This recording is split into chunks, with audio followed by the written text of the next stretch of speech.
Hi welcome back to our channel Harani Selvakumar natural life Kannada vlog. So ನಾನೀಗ ಲೈಟಾಗಿ ಒಂದು ಸ್ವಲ್ಪ ಡಯಟನ್ನು ಸ್ಟಾರ್ಟ್ ಮಾಡಿದ್ದೀನಿ.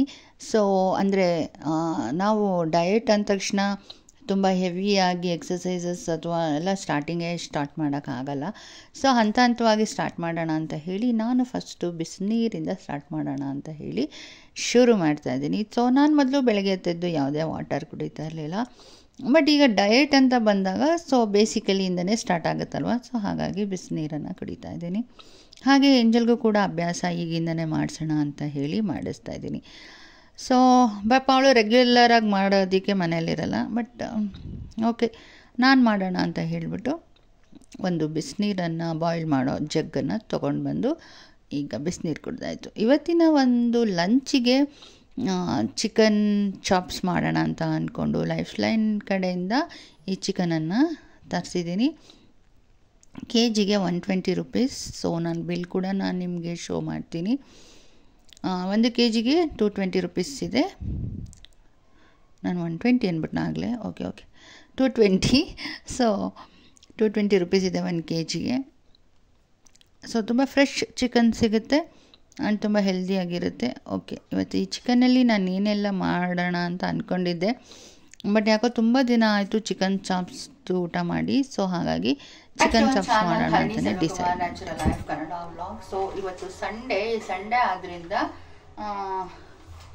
ಮನೆಯಲ್ಲಿ ಏನೆಲ್ಲ ಬ್ರೇಕ್ಫಾಸ್ಟ್ ಹಾಗೆ ಏನೆಲ್ಲ ಲಂಚ್ ರೆಡಿ ಆಗುತ್ತೆ ಅಂತ ನಾನಿವತ್ತು ನಿಮಗೆ ಶೇರ್ ಮಾಡ್ತಾ ಇದ್ದೀನಿ ವ್ಲಾಗನ್ನು. ಸೊ ಬೆಳಿಗ್ಗೆ ಎದ್ದಾಯಿತು, ಬಿಸಿನೀರು ಕುಡ್ದಾಯಿತು. ಸೊ ಈಗ ಹೆಲ್ತಿ ಫುಡ್ ಮನೆಯಲ್ಲಿ ರೆಡಿಯಾಗಿದೆ. ಸೊ ಹಸಿರು ಕಾಳು ಹಾಗೆ ಒಂದು ಸ್ವಲ್ಪ ಕಡಲೆಕಾಯಿ ಬೀಜನ ರಾತ್ರಿ ನೆನೆಸಿಟ್ಟಿದ್ದು. ಸೊ ಇದನ್ನು ಈಗ ಒಂದೊಂದು ಕಪ್ಪು ತಿಂದರೆ ಸೊ ಬ್ರೇಕ್ಫಾಸ್ಟ್ ಮುಗೀತು. ಸೊ ಇನ್ನು ಟಿಫನ್ಗೆ 10 o'clock ಏನು ಮಾಡೋಣ ಅಂತ ಸೊ ನೋಡೋಣ. ಸೊ ಲೈಟಾಗಿರೋ ಯಾವುದಾದ್ರೂ ಒಂದು ತಿಂಡಿ ಮಾಡೋಣ ಅಂತ ಇದ್ದೀನಿ. ಸೊ ನಾನೇನಂತ ತೋರಿಸ್ತೀನಿ ಈಗ ನಿಮಗೆ. ಬನ್ನಿ ಕಿಚನ್ಗೆ ಹೋಗೋಣ. ನಾನೀಗ ಎಗ್ ಸ್ಯಾಂಡ್ವಿಚ್ ಮಾಡೋಣ ಅಂತ ಇದ್ದೀನಿ ಸಂಡೇ ಒಂದು ತಿಂಡಿಗೆ. ಸೊ ಬ್ರೇಕ್ಫಾಸ್ಟ್ಗೆ ನಾನು ಹೇಳಿದ್ನಲ್ಲ ಆಗಲೇ ನಿಮಗೆ. ಸೊ ಈ ಹೆಲ್ದಿ ಫುಡ್ಡನ್ನು ಒಂದೊಂದು ಕಪ್ಪು ತಿನ್ನೋಣ ಅಂತ ಅಂದ್ಕೊಂಡಿದ್ದೀವಿ. ಸೊ ಬ್ರೇಕ್ಫಾಸ್ಟ್ ಆದಮೇಲೆ ಒಂದು 10 o'clock ಹಾಗೆ ಒಂದು ಸ್ವಲ್ಪ ಯಮ್ಮಿ ಆಗಿರುವಂಥ ಎಗ್ ಸ್ಯಾಂಡ್ವಿಚ್ ಮಾಡೋಣ ಅಂತ ಇದ್ದೀನಿ. ಸ್ಯಾಂಡ್ವಿಚ್ಗೆ ನಾನಿಲ್ಲಿ ಹಸಿಮೆಣಸಿನ್ಕಾಯಿ, ಕೊತ್ತಂಬರಿ ಸೊಪ್ಪು, ಟೊಮೊಟೊ ಹಾಗೆ ಈರುಳ್ಳಿ ಹಾಗೆ ಮೊಟ್ಟೆ ತೊಗೊಂಡಿದ್ದೀನಿ. ಇದಕ್ಕೆ ಇನ್ನು ಸಾಲ್ಟು ಹಾಗೆ ಸ್ವಲ್ಪ ಪೆಪ್ಪರ್ ಪೌಡರು, ಚಿಲ್ಲಿ ಪೌಡರ್ ಅದೆಲ್ಲ ಸೇರಿಸುವಾಗ ನಾನು ಮಾಡುವಾಗ ನಿಮಗೆ ಹೇಳ್ತೀನಿ. ಸದ್ಯಕ್ಕೆ ಇಷ್ಟು ಇಂಗ್ರೀಡಿಯೆಂಟ್ಸನ್ನು ತೊಗೊಂಡಿದ್ದೀನಿ. ಬನ್ನಿ ನಾನೀಗ ಸ್ಟಫ್ಗೆ ಏನೆಲ್ಲ ಹಾಕಬೇಕು ಅಂತ ಹೇಳಿಬಿಟ್ಟು ರೆಡಿ ಮಾಡ್ಕೊಳ್ಳೋಣ. ನನ್ನ ಮಗಳು ಸ್ಕೂಲ್ ಟೈಮಲ್ಲಿ ನಾನು ಇದನ್ನು ಜಾಸ್ತಿ ಮಾಡ್ತಾಯಿದ್ದೆ. ಸೊ ಅವಳಿಗೆ ಇದು ತುಂಬಾ ಫೇವ್ರೆಟ್. ಯಾವಾಗಲೂ ಲಂಚ್ ಬಾಕ್ಸ್ಗೆ ಸ್ಯಾಂಡ್ವಿಚ್ ಮಾಡಿಕೊಡಿ ಅಂತ ಕೇಳೋಳು. ಸೊ ಆಗ ನಾನು ಇದನ್ನು ಶುರು ಮಾಡಿದ್ದು. ಬಟ್ ಆಗ ಸ್ಯಾಂಡ್ವಿಚ್ ಬೇಕಿಂಗ್ ಮಿಷನ್ ನಾನು ತೊಗೊಂಡಿರಲಿಲ್ಲ, ಬಟ್ ನಾನು ತವಾ ಮೇಲೇ ಮಾಡಿಕೊಡ್ತಾಯಿದ್ದೆ. ಸೊ ಅದು ಕೂಡ ಟೇಸ್ಟಾಗಿ ಇರುತ್ತೆ. ಏನಪ್ಪ ಅಂತಂದರೆ ಒಂದು ಸ್ವಲ್ಪ ಬೇಕಿಂಗ್ ಸ್ವಲ್ಪ ವೇರಿಯೇಷನ್ ಇರ್ಬೋದು ಅಷ್ಟೇ. ಅದು ಬಿಟ್ಟರೆ ಎಲ್ಲ ಸೇಮ್ ಇರುತ್ತೆ, ಚೆನ್ನಾಗೂ ಕೂಡ ಆಗುತ್ತೆ. ಬಟ್ ಬೇಕಿಂಗ್ ಮಿಷಿನಲ್ಲಿ ಏನಪ್ಪ ಅಂತಂದರೆ ಸೊ ತುಂಬ ಚೆನ್ನಾಗಿ ಮಿಷಿನಲ್ಲಿ ತುಂಬ ಚೆನ್ನಾಗೆಲ್ಲ ಸ್ಟಫ್ ಎಲ್ಲ ಒಳಗಡೆ ಹೋಗಿ ತುಂಬ ಚೆನ್ನಾಗಾಗುತ್ತೆ ಮತ್ತು ತಿನ್ನೋದಕ್ಕೆ ತುಂಬ ಕ್ರಿಸ್ಪಿಯಾಗಿರುತ್ತೆ. ಸೊ ಅದಕ್ಕಿಂತ ಇದೇ ಬೆಸ್ಟು. ಬಟ್ ಇಲ್ಲ ಅಂತಂದರೆ ಏನೂ ಮಾಡೋಕ್ಕಾಗಲ್ಲ, ತವೆ ಮೇಲೆ ಮಾಡಿಕೊಂಡ್ರೂ ಕೂಡ ಚೆನ್ನಾಗಿರುತ್ತೆ. ಸೊ ಯಾವ ಥರ ತಿಂದರೂ ಹೊಟ್ಟೆ ಒಳಗಡೆ ಹೋಗುತ್ತಲ್ಲ. ಸೊ ಓಕೆ, ಈಗ ಬೇಕಿಂಗ್ ಮಿಷನ್ ಇದೆ. ಸೊ ಮಾಡ್ತಾಯಿದ್ದೀನಿ.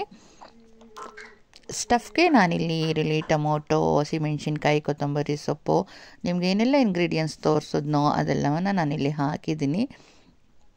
ಇದನ್ನೆಲ್ಲ ಚೆನ್ನಾಗಿ ಫ್ರೈ ಮಾಡಿಕೊಂಡು ಬೇಕಾದ garam masala, chilli powder, turmeric powder, salt ಎಲ್ಲ ಹಾಕ್ಕೊಂಡು ಚೆನ್ನಾಗಿ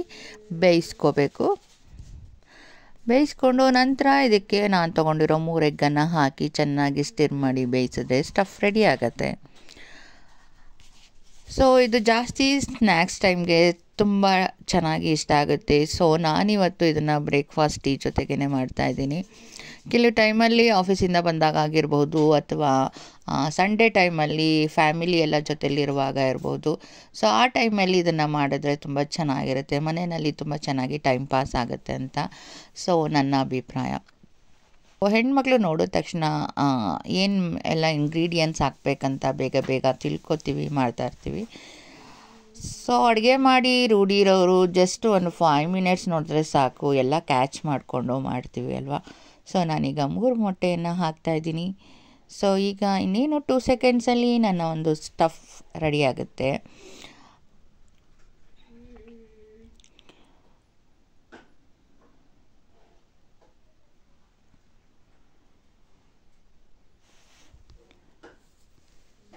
ನಾನಿವತ್ತು ಬ್ರೇಕ್ಫಾಸ್ಟ್ಗೆ ಟೀ ಜೊತೆ ಈ ಒಂದು ತಿಂಡಿಯನ್ನು ರೆಡಿ ಮಾಡ್ತಾಯಿದ್ದೀನಿ.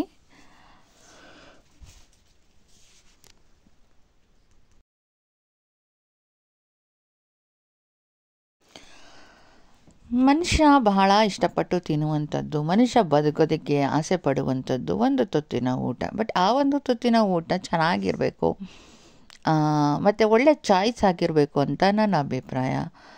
ಸೊ ಯಾವತ್ತೂ ಅಷ್ಟೇ ಆಯ್ಕೆ ಮಾಡಿ ಊಟ ಮಾಡಬೇಕು ಅಂತ ನಾನು ಅಂದ್ಕೊತೀನಿ. ಸೊ ಎವ್ರಿ ಡೇ ಊಟ ಮಾಡೋದು, ತಿಂದದನ್ನೇ ತಿನ್ನೋದು ನಮಗೂ ಕೂಡ ಬೋರ್ ಆಗುತ್ತಲ್ವ. ಸೊ ಒಂದು ಸ್ವಲ್ಪ ಡಿಫ್ರೆಂಟಾಗಿ ಟ್ರೈ ಮಾಡಿ ತಿಂದರೆ ಚೆನ್ನಾಗಿರುತ್ತೆ. ನಾನೀಗ ಒಂದು ಬ್ರೆಡ್ ಪೀಸ್ಗೆ ಈ ಒಂದು ಸ್ಟಫನ್ನು ಹಾಕ್ತಾಯಿದ್ದೀನಿ. ಈ ಥರ ಕ್ಲೋಸ್ ಮಾಡ್ಕೋತಾ ಇದ್ದೀನಿ. ಇದ್ರ ಮೇಲೆ ಕೂಡ ಸ್ವಲ್ಪ ಬಟರ್ಗಳನ್ನು ಹಾಕ್ತೀನಿ, ಯಾಕಂದರೆ ತುಂಬ ಚೆನ್ನಾಗಿರುತ್ತೆ ಬಟರ್ ಸೇರಿಸಿದ್ರೆ. ಸೊ ನಾನು ಬಟರ್ ಪೀಸಸ್ಗಳನ್ನ ಆ್ಯಡ್ ಮಾಡ್ತಾಯಿದ್ದೀನಿ. ಇದ್ರ ಮೇಲೆ ಒಂದು ಸ್ವಲ್ಪ ಇನ್ನೊಂದು ಬ್ರೆಡ್ ಸ್ಲೈಸನ್ನು ಹಾಕಿ ಕ್ಲೋಸ್ ಮಾಡ್ತೀನಿ. ಅದ್ರ ಮೇಲೆ ಕೂಡ ಒಂದು ಸ್ವಲ್ಪ ಆಯಿಲನ್ನು ಹಾಕ್ತೀನಿ, ಯಾಕಂತಂದರೆ ಬೇಕಾಗಿರುತ್ತಲ್ಲ. ಸೊ ಆವಾಗ ಸ್ವಲ್ಪ ಅದು ತುಂಬ ಸೀದೋಗಬಾರ್ದು ಅನ್ನೋ ಉದ್ದೇಶದಿಂದ ಇದನ್ನು ಹಾಕಲೇಬೇಕು.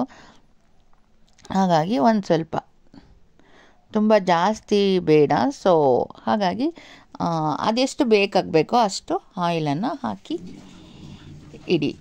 ಸೊ ಒಂದು ಸ್ಯಾಂಡ್ವಿಚ್ ಮಿಷನ್ನಲ್ಲಿ 2 ಬ್ರೆಡ್ ಸ್ಲೈಸನ್ನು ಅಟ್ ಎ ಟೈಮ್ ಬೇಕ್ ಮಾಡ್ಬೋದು. ಸೊ ನಾನು ಅದಕ್ಕೆ 2 ಬ್ರೆಡ್ ಸ್ಲೈಸ್ಗಳನ್ನ ರೆಡಿ ಮಾಡ್ಕೋತಾ ಇದ್ದೀನಿ. ಒಂದ್ರ ಮೇಲೆ ಒಂದು ಅಂದರೆ ನಿಮಗೆ 4 ಬ್ರೆಡ್ ಸ್ಲೈಸ್ಗಳು ಬೇಕಾಗುತ್ತೆ. ಸೊ ಈಗ ರೆಡಿ ಆಯಿತು. ನಾನೀಗ ಅದನ್ನ ಬೇಕ್ ಮಾಡೋದಕ್ಕೆ ಬೇಕ್ ಮಿಷನ್ ಮೇಲೆ ಇಡ್ತಾ ಇದ್ದೀನಿ.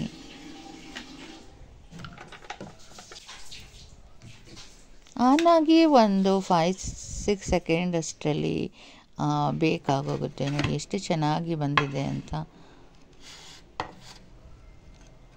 ಸೊ ಮಿಷನ್ ಅದೇ ಆಫ್ ಆಗುತ್ತೆ, ಅದು ಬೇಕಾದಮೇಲೆ ನೀವೇನಷ್ಟು ಆಯ್ತಾ ಆಗಲಿಲ್ವಾ ಗೊತ್ತಿಲ್ಲ, ತೆಗಿಬೇಕು ಆಫ್ ಮಾಡಬೇಕನ್ನೋ ಚಿಂತೆ ಇರಲ್ಲ. ಲೈಟ್ ಆನ್ ಆ್ಯಂಡ್ ಆಫ್ ಇರುತ್ತೆ. ಸೊ ಜೊತೆಗೆ ಟೀ ನಡೀತಿದೆ ನೋಡಿ. ಇದು ಇವತ್ತಿನ ನಮ್ಮ ಬ್ರೇಕ್ಫಾಸ್ಟ್ಗೆ ನಾನು ಮಾಡಿರೋ ತಿಂಡಿ. ಸೊ ಇದೆಲ್ಲ ಇಷ್ಟ ಆಯಿತು ಅಂತ ನಾನು ತಿಳ್ಕೊತೀನಿ. ಸೊ ನೀವು ಕೂಡ ಟ್ರೈ ಮಾಡಿ, ಎಂಜಾಯ್ ಮಾಡಿ.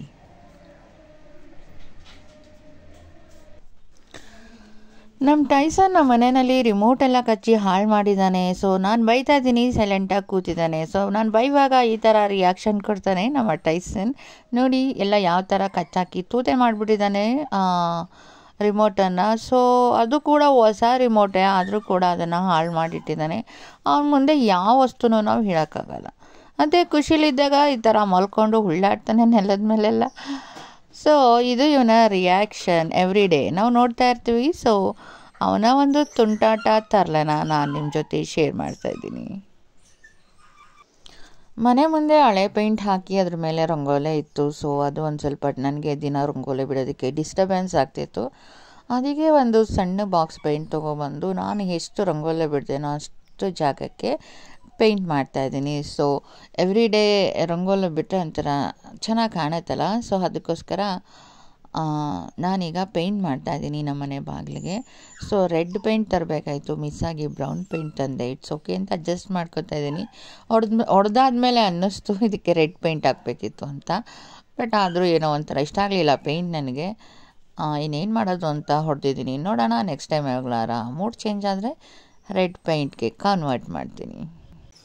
ಪೇಂಟಿಂಗ್ ಆದಮೇಲೆ ಓವರಲ್ ಆಗಿ ಈ ಥರ ಕಾಣಿಸ್ತಾ ಇದೆ. ಸೊ ಮುಂದೆ ಪ್ರತಿದಿನ ನನ್ನ ಚಾನಲಲ್ಲಿ ಒಂದೊಂದು ರಂಗೋಲಿ ನಿಮಗೆ ನೋಡೋದಕ್ಕೆ ಸಿಗತ್ತೆ. ಮಧ್ಯಾಹ್ನ ಲಂಚಿಗೆ ಚಿಕನ್ ಚಾಪ್ಸ್ ಮಾಡೋಣ ಅಂತ ನಾನು ಚಿಕನನ್ನು ಈಗ ಮ್ಯಾರಿನೇಟ್ ಮಾಡ್ತಾಯಿದ್ದೀನಿ. ಸೊ ಏನೇ ಒಂದು ಚಿಕನ್ದು ವರ್ಕ್ ಮಾಡೋದಕ್ಕೂ ಮುಂಚೆ ಚಿಕನನ್ನು ಮ್ಯಾರಿನೇಟ್ ಮಾಡಬೇಕು. ಯಾಕಂತಂದರೆ ಅದು ಚೆನ್ನಾಗಿ ಎಲ್ಲ ಥರ ಉಪ್ಪು ಖಾರ ಎಲ್ಲ ಅದಕ್ಕೆ ಹಿಡಿಬೇಕಂತಂದರೆ ನೀವು ಮ್ಯಾರಿನೇಟ್ ಮಾಡಬೇಕು. ಆಗ ತುಂಬ ಚೆನ್ನಾಗಿ ಟೇಸ್ಟ್ ಕೊಡುತ್ತೆ. ಸೊ ಹಾಗಾಗಿ ನಾನು ಚಿಕನನ್ನು ಮ್ಯಾರಿನೇಟ್ ಮಾಡ್ತಾಯಿದ್ದೀನಿ. ನಾನಿದಕ್ಕೆ 1 ಟೀ ಸ್ಪೂನ್ ಚಿಲ್ಲಿ ಪೌಡರ್, ಧನಿಯಾ ಪೌಡರ್, ಹಾಗೆ ಗರಂ ಮಸಾಲ, ಒಂದು ಸ್ವಲ್ಪ ಶುಂಠಿ ಬೆಳ್ಳುಳ್ಳಿ ಪೇಸ್ಟ್ ಹಾಕಿ ಸ್ವಲ್ಪ ಸಾಲ್ಟ್ ಹಾಕಿ ಮ್ಯಾರಿನೇಟ್ ಮಾಡ್ತಾಯಿದ್ದೀನಿ. ಮಸಾಲೆಗೋಸ್ಕರ ಕೊತ್ತಂಬರಿ ಸೊಪ್ಪು, ಹಸಿಮೆಣಸಿನಕಾಯಿ, ಹಾಗೆ ಒಂದು ಸ್ವಲ್ಪ ತೆಂಗಿನಕಾಯಿ, ಸ್ವಲ್ಪ ಕಡಲೆ, ಹಾಗೆ ಗಸಗಸೆಯನ್ನು ಸೇರಿಸ್ತಾ ಇದ್ದೀನಿ.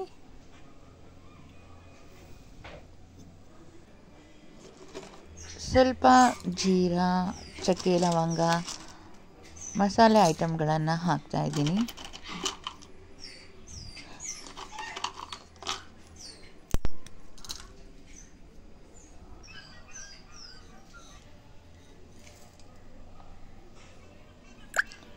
ಜೊತೆಗೆ ಸ್ವಲ್ಪ ಕೊರಿಯಾಂಡರ್ ಪೌಡರ್ ಹಾಗೆ ಚಿಲ್ಲಿ ಪೌಡರ್,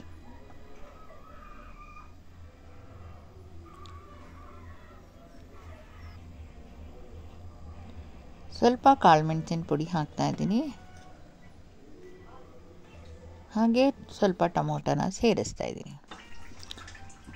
ಈಗ ನಾನಿನ್ನ ಕುಕ್ಕಿಂಗ್ ಬೌಲಲ್ಲಿ ಸ್ವಲ್ಪ ಎಣ್ಣೆ ಬಿಟ್ಟು ಸ್ವಲ್ಪ ಈರುಳ್ಳಿನ ಹಾಕೋತಾ ಇದ್ದೀನಿ. ಸೊ ಇದೆಲ್ಲ ನಿಮ್ಮ ಅಂದಾಜಲ್ಲಿ ಇರಲಿ. ನೀವು ಎಷ್ಟು ಅಡುಗೆ ಮಾಡ್ತೀರೋ ಅಷ್ಟು ಪ್ರಮಾಣದಲ್ಲಿ ಎಲ್ಲವನ್ನು ತೊಗೋಬೇಕಾಗುತ್ತೆ. ನಾನಿಲ್ಲಿ ನಿಮಗೆ ತುಂಬಾ ಒಂದು ಅಡ್ವಾನ್ಸ್ಡ್ ಆಗಿ ಹೇಳ್ತಾ ಇದ್ದೀನಿ ಅಷ್ಟೇ. ಯಾಕಂದರೆ ಎಲ್ಲರ ಮನೇಲೂ ಅಡುಗೆಗಳನ್ನ ಮಾಡ್ತಾ ಇರ್ತೀರ. ಸೊ ಐಡಿಯಾಸ್ ಇರುತ್ತೆ, ಪ್ಲ್ಯಾನ್ಸ್ ಇರುತ್ತೆ ಅಂತ ಹೇಳಿ 2 ಪತ್ತರ ಹಾಕಿ ಜೊತೆಗೆ ಕರಿಬೇವಿನ ಸೊಪ್ಪು ಹಾಕ್ತಾಯಿದ್ದೀನಿ. ಸೊ ಮ್ಯಾರಿನೇಟ್ ಮಾಡಿರೋ ಚಿಕನನ್ನು ಸೇರಿಸ್ತಾ ಇದ್ದೀನಿ. ಈಗ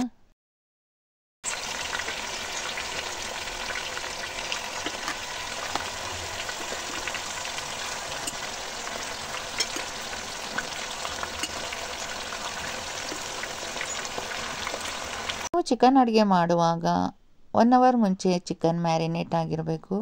ಸೊ ಆಗ ಅದು ಎಲ್ಲ ಚೆನ್ನಾಗಿ ಹಿಡಿದಿರುತ್ತೆ ಉಪ್ಪು ಖಾರನ.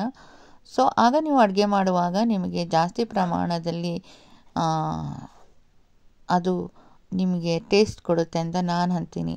ಇಲ್ಲ ಅಂತ ಅಂದರೆ ಚಿಕನ್ ಊಟ ಮಾಡೋದಕ್ಕೆ ಸಾಧ್ಯನೇ ಆಗಲ್ಲ. ಯಾಕಂದರೆ ಚಿಕನ್ ತಿನ್ನೋದಕ್ಕಾಗಲ್ಲ ಮ್ಯಾರಿನೇಟ್ ಆಗಿಲ್ಲ ಅಂತಂದರೆ. ಚೆನ್ನಾಗಿ ಫ್ರೈ ಆದಮೇಲೆ ರುಬ್ಬಿರೋ ಮಸಾಲೆಯನ್ನು ನಾನೀಗ ಸೇರಿಸ್ತಾ ಇದ್ದೀನಿ. ಸೊ ಚಾಪಿಸ್ ಬಂದು ತುಂಬ ಜಾಸ್ತಿ ಪ್ರಮಾಣದಲ್ಲೂ ತೆಳ್ಳಗಿರಬಾರ್ದು, ಹಾಗೆ ಗಟ್ಟಿಯಾಗಿ ಕೂಡ ತುಂಬ ಇರಬಾರ್ದು. ಸೊ ಮೀಡಿಯಮ್ ಲೆವೆಲಲ್ಲಿ ನೀವು ಮಸಾಲೆಯನ್ನು ಮಾಡ್ಕೋಬೇಕಾಗುತ್ತೆ. ಇದಕ್ಕೆ ಸ್ವಲ್ಪ ಪ್ರಮಾಣದ ವಾಟರನ್ನು ಸೇರಿಸಿ ಒಂದು ಮೀಡಿಯಮ್ ಲೆವೆಲ್ಗೆ ಮಾಡ್ಕೋಬೇಕಾಗುತ್ತೆ. ಸೊ ಮಸಾಲೆಯನ್ನು ಹುರಿದ ನಂತರ ನೀವು ನೀರನ್ನು ಸೇರಿಸ್ಬೇಕಾಗುತ್ತೆ.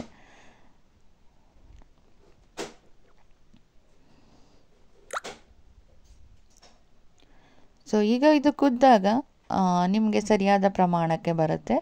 ಹಾಗಾಗಿ ತುಂಬ ತೆಳ್ಳಗಾಗಲಿ ಅಥವಾ ತುಂಬ ಗಟ್ಟಿಗಾಗಲಿ ಇರಬಾರ್ದು. ಮೀಡಿಯಮ್ ಲೆವೆಲಲ್ಲಿ ಚಾಪ್ಸನ್ನು ಮಾಡಿದಾಗ ಇದು ಮತ್ತು ಕುದ್ದಾಗ ನಿಮಗೆ ಇದೊಂದು ಸರಿಯಾದ ಪ್ರಮಾಣದಲ್ಲಿ ರೆಡಿ ಆಗುತ್ತೆ. ಸೊ ಇವತ್ತಿನ ಒಂದು ಲಂಚ್ಗೆ ನಮ್ಮ ಮನೆಯಲ್ಲಿ ಚಿಕನ್ ಚಾಪ್ಸ್ ಮತ್ತು ರೈಸನ್ನು ಆ್ಯಡ್ ಮಾಡಿದ್ದೀನಿ.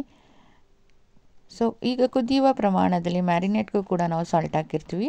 ಹಾಗೆ ಈಗ ಸಾಂಬಾರಿಗೆ ಒಂದು ಸ್ವಲ್ಪ ಸಾಲ್ಟ್ ಹಾಕಬೇಕಾಗುತ್ತೆ. ಸೊ ಇವತ್ತಿನ ಚಿಕನ್ ಚಾಪ್ಸ್ ಆ್ಯಂಡ್ ರೈಸ್ ನಮ್ಮ ಮನೆಯಲ್ಲಿ ಲಂಚಿಗೆ ರೆಡಿ ಆಯಿತು. ಸೊ ವ್ಯಾಲೆಂಟೈನ್ಸ್ ಡೇ ಅನ್ನೋದು ಪ್ರೇಮಿಗಳ ದಿನಗಳಲ್ಲಿ ಸೆಲೆಬ್ರೇಷನ್ಸ್ ಡೇ. ಇದು ಅರೇಂಜ್ ಮ್ಯಾರೇಜ್ ಆದವರೇ ಆಚರಿಸ್ಬೇಕು ಅಥವಾ ಬರೀ ಲವ್ ಮ್ಯಾರೇಜ್ ಆದವರೇ ಆಚರಿಸ್ಬೇಕು ಅಂತ ಏನೂ ಇಲ್ಲ. ಸೊ ಇಬ್ಬರಲ್ಲೂ ಇರೋದು ಪ್ರೀತಿನೇ, ಅದು ವೇ ಡಿಫ್ರೆಂಟ್ ಆಗಿರ್ಬೋದು ಅಷ್ಟೇ.